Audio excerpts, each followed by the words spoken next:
Hey scrappers, welcome to episode 3 of what to look for if you're a micro scrapper wanting to get value out of a fridge. So as you can see here, we have the motor.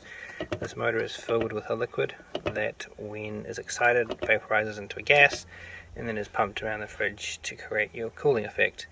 And inside here is a copper motor, and then in the surrounding areas you just have your various contacts which came off of the fridge motor. As you can see down there, you've got your contacts there, and that came off of it.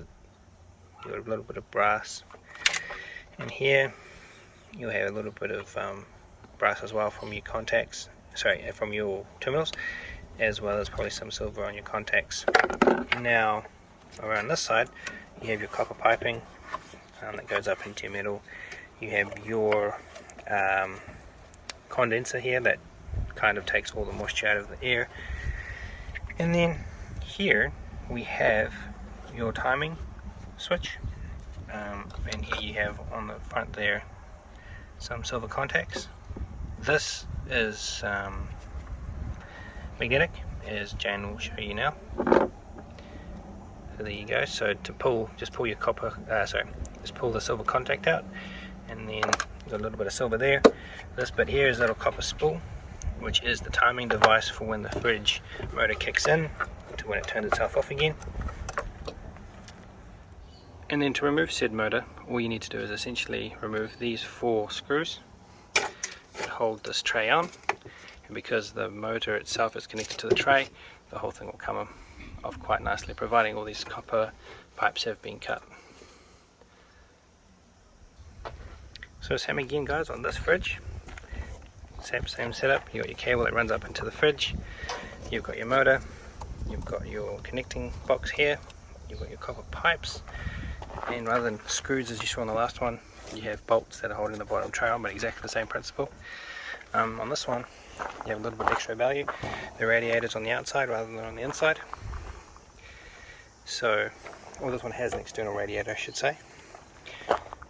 So if you're not bothered by mold or bad smells and you want to get the radiators out of the fridges and or freezers, the cooling condensers and stuff, as you can see in this one there is, and that back panel here all the way down, as you can see through the back of the fridge there,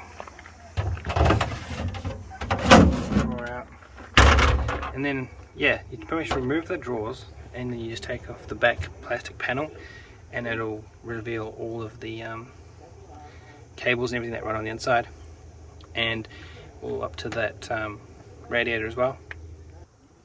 So as I was saying guys, see how you have your copper pipe that comes in up through the back of the fridge to some more terminals, which are probably brass and or maybe stainless. Your cables come up into this part here, and Jane will just rip the plastic shroud out just to reveal some more value there.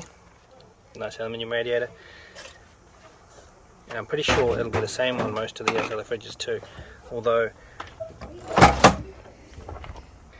as you can see in this fridge, it essentially just, you know, internal rather than external, where you can't get to it except for down here, but then that's just like a cooling radiator again. There is a little bit of value in there, your light switches and stuff, and your temperature sensor. You can stick a pry bar in there, or just under there you can get some screws out and it'll fall out, and there'll be some electrical bits and pieces behind there. So last but not least guys, we have here a chest freezer.